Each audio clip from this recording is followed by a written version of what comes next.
You cannot wake up somebody that does not want to be woken up. I want to start this video with the famous Plato cave allegory. And it goes something like this. There are a bunch of people born in a cave. And they're chained into this cave. So the only reality they know is what they see in the cave. There is a light projected and they see images on the wall of the cave. And they believe this to be the fullest extent of reality. And then one day, a guy breaks free. He breaks free of the chains in the cave and he escapes. And when he gets out of the cave, his mind is blown because there's a whole other world outside of the cave. And excited, he runs back in to tell the others, to tell them that there is a reality that they don't know about.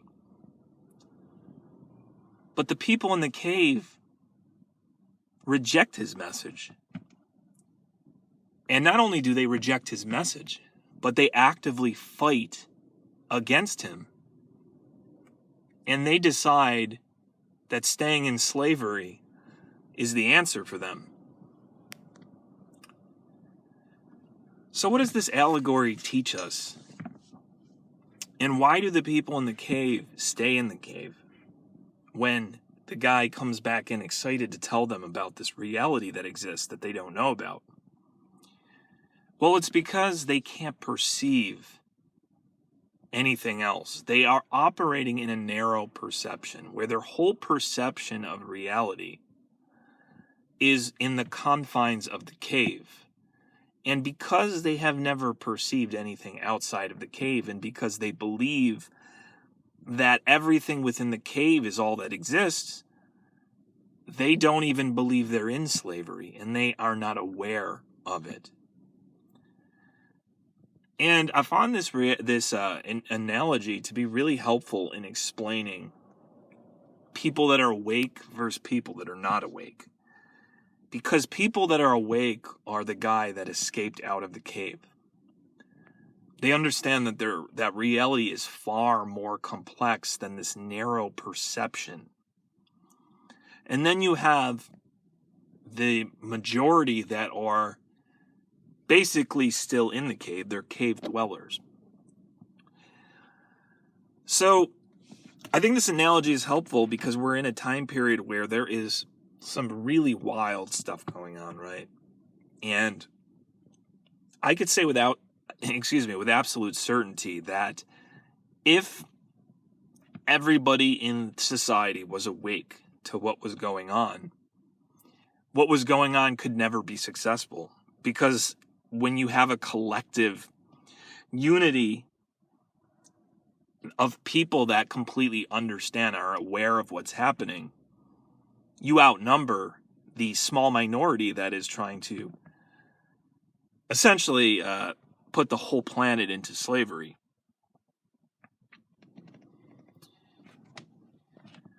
So I want to talk today about, because I think we're at a time period where many of us are realizing the urgency of kind of the things that are going on and trying to wake up as many people as possible. And I want to talk, there's two particular types of people that, you could target. There is one type of person that no matter what you tell them, no matter how you say it, they will not be receptive to your message. It doesn't matter what you say, doesn't matter what information you present them. They will reject it at every turn. And in fact, they will probably even lash out at you. And then there's another group of people that will listen to you. They'll be receptive, and they might actually absorb some of the information that you tell them. And this is the group of people that we should be targeting. Not wasting our energy on people that are so in the cave, they're so chained that their ego won't even allow them to get out of it. We want to target people that are receptive and listening. Don't waste your energy and your time on people that just won't even give what you're saying the time of day. It's literally a waste of your energy. But there are many people that will listen. And if you plant seeds with people like this, they'll get curious. And maybe they'll even, start looking, their curiosity will get the best of them, and they'll start understanding that there's some things that just don't add up right now. This also reminds me of like that Matrix quote. I don't know how the direct quote, but I'm sure you guys know what I'm talking about, where Morpheus kind of says that there are many people that are not ready to be unplugged, and that while they're plugged in, they actually become our enemy, because the way evil works and the way the dark forces work is it's very deceptive and manipulative, right? It actually gets people that could be good people. They could be, good, honest people, but the people are actually under its spell. And while they're under its spell, they actually are doing the work that the dark forces want. They're actually working for the dark forces unknowingly. Another way to put this is they're operating with the Antichrist spirit. Now, once again, that doesn't mean they're a bad person. It means that they are unknowingly under the spell. The job for us awakened ones is to try to break people out of this spell. And this is a spiritual solution. And since every person is an individual, it's trying to cater this message in a way that gets through to the individual you're speaking to. But yeah, you cannot wake up somebody that doesn't even want to be woken up, because it doesn't work like that. At the end of the day, we have free will.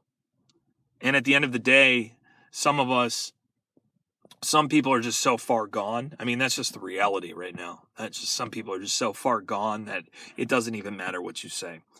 So yeah, plant seeds on those that give you the time of day. Plant seeds with those that will listen to you.